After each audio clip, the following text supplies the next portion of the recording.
Hello and welcome to another exciting edition of Diaspora Network, where we showcase Nigerians making their country proud around the world. I'm Teniola Oyetayo. On the program this week, we focus on Nigerian doctors in the diaspora paying it forward by improving the quality of healthcare in Nigeria. We'll meet Professor Olawale Suleiman, the neurosurgeon transforming lives. But before all that, let's catch up on the diaspora news of the week.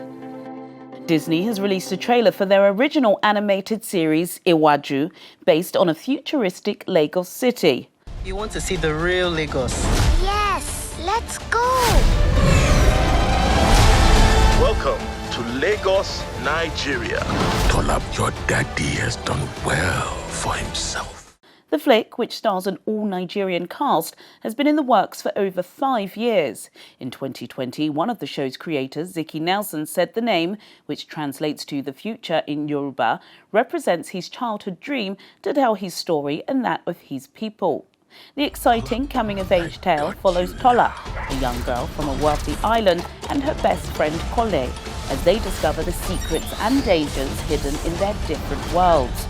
Despite the buzz, the show has caused some uproar in the country due to the fact that the streaming service, Disney Plus, is not currently available in Nigeria.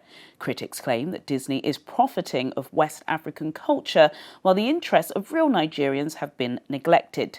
Disney says that this is the first time it has created a project set on the continent that is envisioned and told by filmmakers from the region, making this a historical landmark in film and television. Go! I am here this morning to recognize with a resolution the best Consul General of Nigeria to Georgia. Please come forward to be recognized. The Nigerian Consul General in Atlanta, Ambassador Dr. Amina Smaila, has made history by becoming the first African diplomat or Nigerian representative to be commended in the 247-year history of the state of Georgia's House of Representatives. She was recognized for what the House describes as her unimpeachable reputation for integrity, intelligence, fairness, and unyielding commitment to excellence in public service. The ambassador has amassed over 20 years of experience in international relations and public administration, with notable roles including minister at the Permanent Mission of Nigeria to the United Nations. Dr. Amina Smaila has also won numerous awards, including the Global Women Champion Award in 2014 and most recently a Lifetime Achievement Award from the World Chamber of Commerce in Atlanta in 2022. The New York art gallery Hauser & Wirth is currently showing an exhibit titled The Flesh of the Earth, curated by Nigerian-American writer and critic Enuma Okoro. The exhibit features 10 artist pieces. Each aims to bring awareness to the relationship between the human body and the natural world around us. Specifically, water, a symbol of life, plays a key feature. Founded in 1992, the Modern and Contemporary Gallery, which represents over 90 artists, has multiple locations across the world and is well known amongst the creative industry. Okoro is currently working as a columnist for the Financial Times newspaper, and she frequently lectures and hosts talks on the ever-changing narratives and perspectives in modern times. The self-proclaimed architect of joy, Nigerian artist Yinka Ilori, has teamed up with the Skate Room to create a brand new skateboard art collection. The vibrant ensemble is filled with empowering messages such as "You are my world" and "Loving you is easy." The artist, who lives in northwest London, has a background in product and furniture design. His work is inspired by dreams and playful patterns, as well as messages of love, unity and hope. According to the Skate Room, 10% of all sales will fund social skate initiatives, skate park constructions, educational facilities and workshops worldwide. Juliana Olayinka with the Diaspora Network News Wrap in London.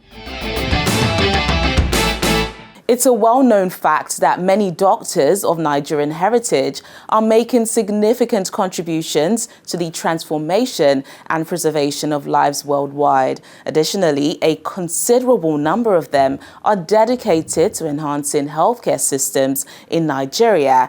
actively working towards this objective. Let's explore the efforts of some of these individuals. Doctors play a pivotal role in society.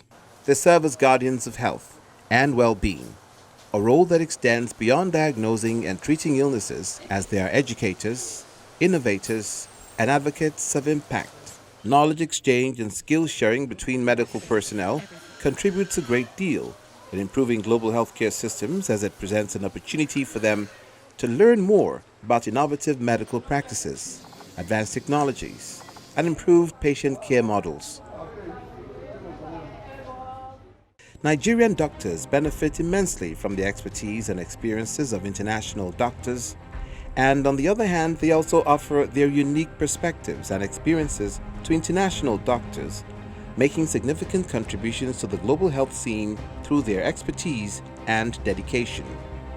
Amidst the prominence given to stories of doctors leaving Nigeria, quite a number of them take the tough call of returning home to give back through medical mission, volunteering, research, mentorship, and advocacy. Renowned scientist and medical researcher Dr. Samuel Achilefu is a specialist in the development and use of light-sensitive drugs for cancer detection, imaging, and therapy.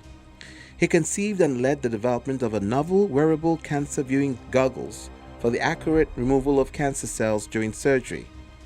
He is a professor of radiology and vice chairman for innovation and entrepreneurship at the Mallinckrodt Institute of Radiology, Washington University School of Medicine.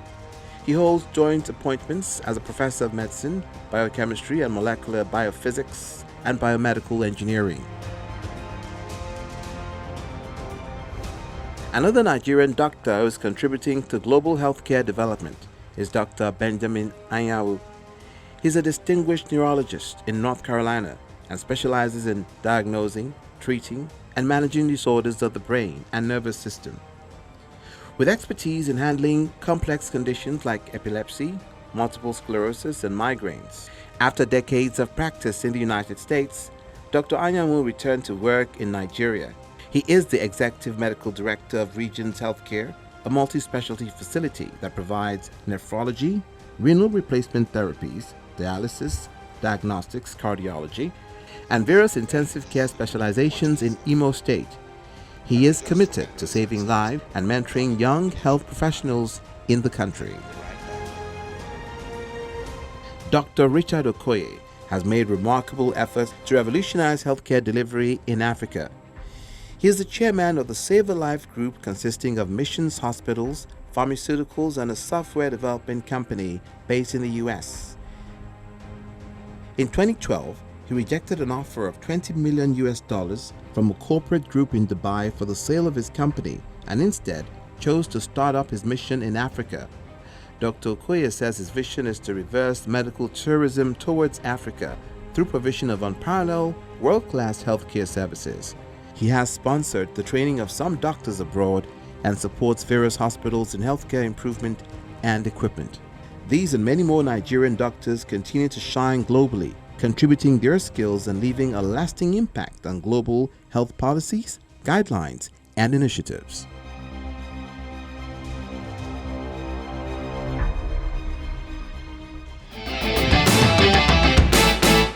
And as always, we've been keeping tabs on the Nigerians in the Diaspora Commission's activities as they continue to connect with citizens living abroad through various programs. Here's what they've been up to.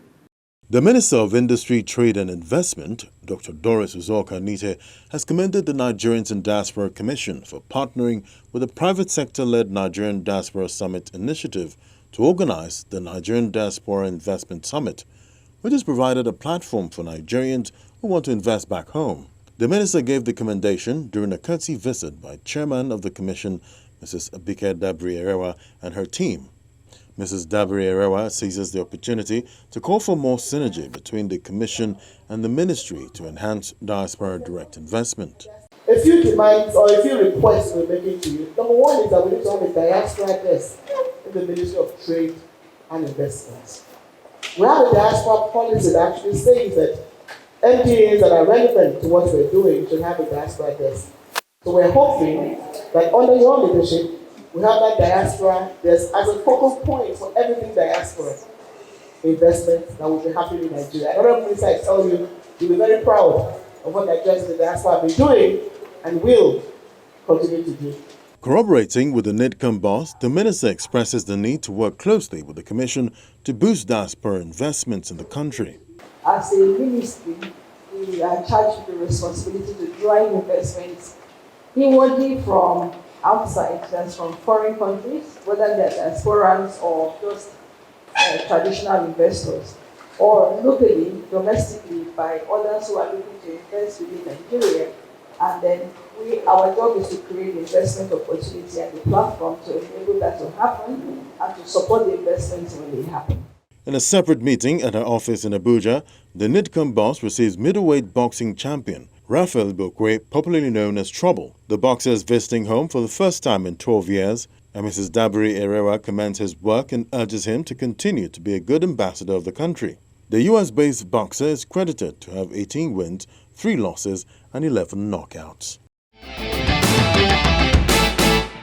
And now it's time for us to meet Professor Olawale Suleiman, recognized as one of the best spine surgeons in the United States. From receiving a Nigerian government scholarship to study medicine in Bulgaria at the age of 19, he's now passionate about giving back and improving the quality of healthcare in Nigeria. Neurosurgery deals with the central and peripheral nervous systems. The intricacies of the brain and the spinal cord makes it one of the most complex and challenging branches of medicine.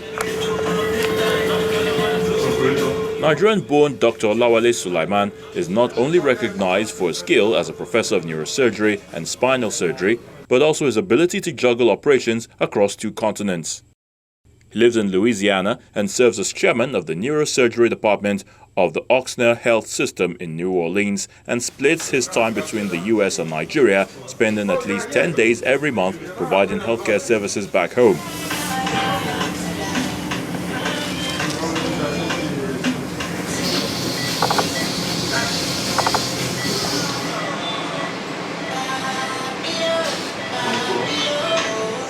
An indigene of Ajashekpo in Kwara State, he was born and raised in Lagos, southwest Nigeria.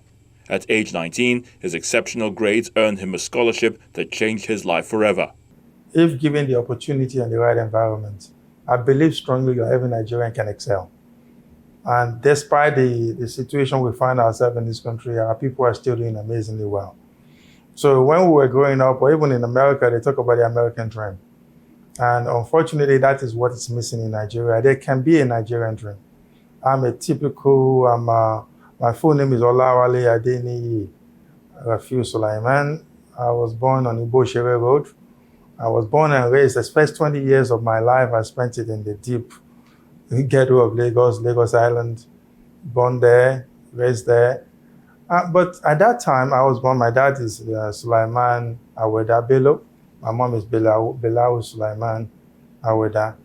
And they are both uneducated. They can hardly read or write in English. But they felt like education was something that was important, just like most of our parents. They felt it. My dad would go to any length to get me a book, even though he couldn't read himself. And luckily for me, I figured out that education was easy for me, book was easy for me. And I took that very seriously, and I worked extremely hard. And I fast forward to now, a kid from the ghetto of Lagos, now doing what I'm doing now. I feel blessed, I feel honored, I feel privileged. But why can't we make that a Nigerian dream? What worked for me was, at least at that time, when I finished high school, I finished in St. Gregory's College. I was one of the top students in Lagos, straight A's. And I applied for a scholarship. I didn't know anybody. I didn't know anybody in the system. I applied, thousands of people applied. They look at your credentials. They said, don't apply for medicine because it was the most difficult one. I applied for medicine to get a scholarship from Bureau for External Aid. Then, because they look at your physics, chemistry, biology, and math, and I got A1 in all the subjects. So you scale through that, and you have to do written exams. We scale through that, and you have to do oral exams, oral questionings. And I was the only student chosen in Lagos to go on this scholarship. So that's without knowing the PAMSEC or the director or the governor or the commissioner. So that's the Nigerian dream that I refer to Nigerian dream. A kid that is brilliant, that nobody can become somebody. I'm sure you guys will edit down all these gross stuff down there.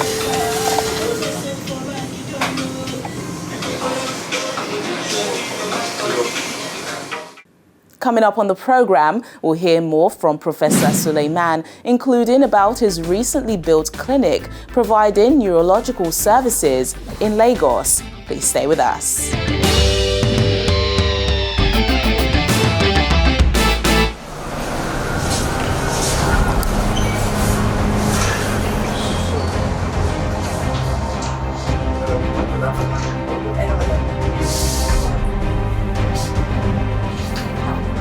Someone said that, don't follow your sight, follow your vision, because sight comes from your eyes, vision comes from your heart. So when you have a vision of a clear vision of what you want to do, then you have to think of what the components are to be able to succeed. Can I see you walk? Take your time. I know you're uncomfortable getting out. Now recognized globally for his contribution to the medical field, Professor Suleiman believes paying good deeds forward gives life meaning. Moving towards you. Push your hands out like that. And then push it down. In 2010, he co-founded the RNZ Clinic, a healthcare development company with his wife, Patricia, who is also in the medical line. The facility provides medical services, including educating, training, and providing medical care to Nigerians, including free neurosurgery and spine care. In order to make this happen, he took a pay cut of 25% to free up time for him to travel. It takes a village, it takes a lot of putting the right components in place. Then what the last job I held was, I now said to Oshna Health, I said, I want you to pay attention to Africa. They have Oshna Health and Oshna International. Why don't you do Oshna International Africa? So I then became the regional medical director for Oshna International Africa. Then we started, and I negotiated for a reduction in my salary to give me 1 week a month so that I can drive this aspect of it. It's the same journey we're starting here. Where you are now is a premier state-of-the-art, patient-centered and team-based healthcare facility. And you see, when you enter here, you think you're in London or you're in America, because in medicine, we say you have to design the flow, and then you design the form. So form must follow flow. You design the flow of the patient through the clinic, then you build the structure to follow the flow. So here we drive patient-centered care. This is the RNZ clinic. So we've launched RNZ clinic. Before, I was going back and forth doing a lot of medical missions and also driving neurosurgery and neuroscience care. But as we're doing that, we also make sure that we have to create a sustainable model. Sometimes when you do everything free, it's not sustainable. People don't value it. And the mission work, no margin, no mission. So mission work must be supported with some kind of revenue. So we're now doing both. So RNZ Clinic is mostly focused on doing, I'm the first person to do minimally invasive spine surgery in sub-Saharan Africa. We've pioneered it. We've done over 200 cases now with excellent outcomes. But the clinic focuses on neurosurgery, minimally invasive spine, nerve surgeries, less invasive brain surgeries, and stem cell therapies for degeneration. We have now got to a stage where we're publishing our results from here. And the results are comparable to anywhere in the world. And you'll see some of that in the near future. And in the spirit of replicating good things, he believes there's hope for the country. I'm not a professional politician. I'm a professional in politics. And I think if Nigeria is going to get back on track, the elites, I call all of us, the elites of this country must get involved. Because what we have done over the years is that we've allowed people that have no capacity, no capability, unprepared, no education, no exposure, lack vision to govern this country. We have turned politics as a way to get anything done. Let's say you want to look for a job. Now, in this current state of the country, you would not go and look at where the advert is. You'll be looking for who knows somebody in somewhere to be able to give a call to. Unfortunately, that's the reality of it. But we need to change it from inside. We need to be active. Whether I'll run for office again, I don't know. But I would make sure that my people continue to understand the obligations and responsibilities of political office holders. If no, I'm not active, I will make sure my people continue to hold office holders accountable to them. They should report to them. They work for the people. Every youth in this country should understand that the political office holders are accountable to the people, and they should take that power back and hold the people accountable. I don't understand why Nigerians, every time there's a problem, we think we should just throw more money at it. We don't have good resource management. If we just manage our resources well and begin to invest in industry, manufacturing, and create, it's about wealth creation. The second aspect is that we have lost all sense of patriotism in this country. And what makes people patriotic? They have to be proud of what's going on in the country. They have to trust their leaders. They have to know, they have to trust the process. They have to trust the institutions. When all those things are not functioning well and things are not good and people can't meet their basic needs, then it becomes a problem. Then you start losing hope and you start looking for other avenues.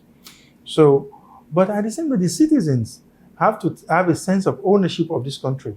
We're all critical stakeholders in this country. This is our country.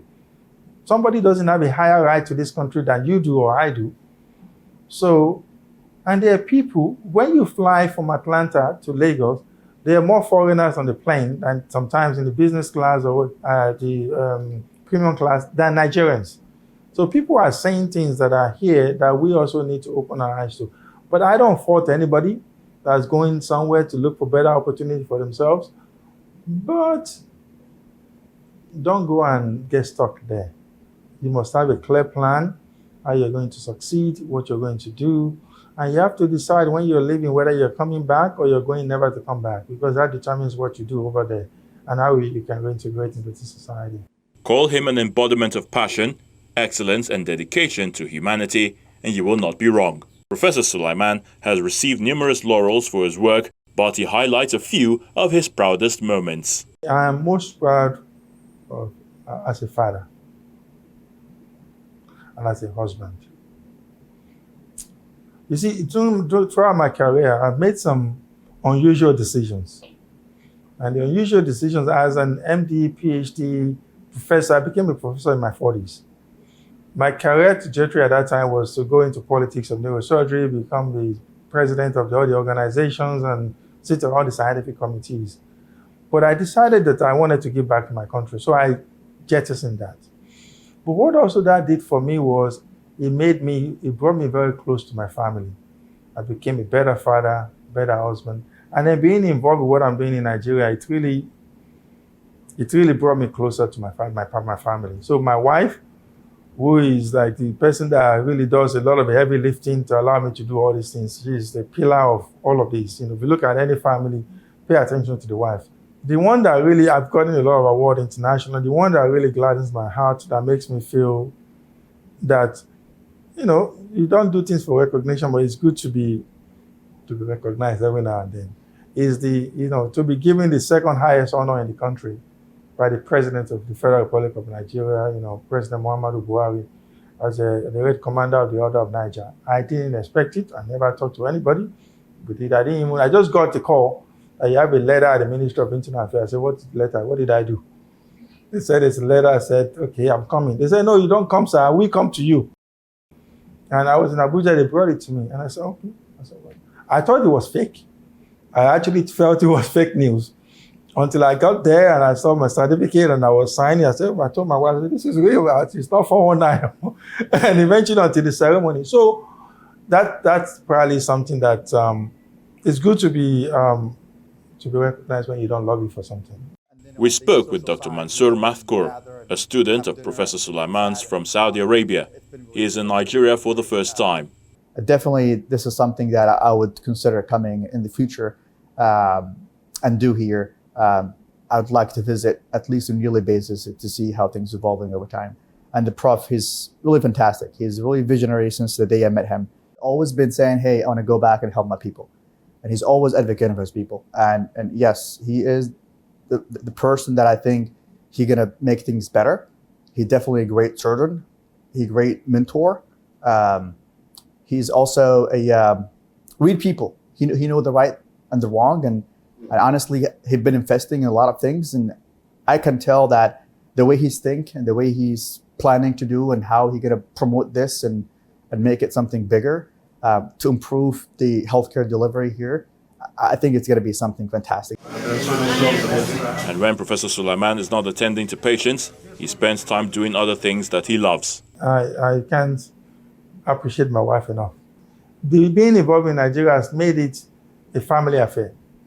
The kids now have learned some Yoruba, they've learned some Igbo, they know Nigerian music more than me. Anywhere they go, they'll say we're Nigerians. We love to travel. My wife and I, we've been together for 25 years. Thank God, we still love each other's company. She's my best friend. Before in America, when we were living there, we used to take everybody would travel to a different continent every year, just to expose the kids to different cultures. So travel, and of course, Lagos life, we love to go to new places that just open, lounges, restaurants, and things like that. And I am I guess a political junkie. I love to know what's going on anywhere in the world. I follow a lot of politics around the world, and I love to read biographies. I think there's a lot to learn from people's lives. I'm not a foodie, but my wife is, so she will tell me there's a new restaurant, let's go check it out. So it's a family time. So my favorite food is seafood okra. I just put all those boniche inside there and just put everything together. I'm ready to go. I just give me a small pound of. We're ready. We're home run. Seafood okra anytime. So I used to say, okay, you have to live a legacy-driven life, but now I've changed it to you have to create a story, and you have to create such a story that other people can continue to tell. So instead of legacy, you have to create a story, and the story must be self-sustaining. It must be adaptable. It must be adoptable, so that it then becomes okay. Have you ever been to a funeral?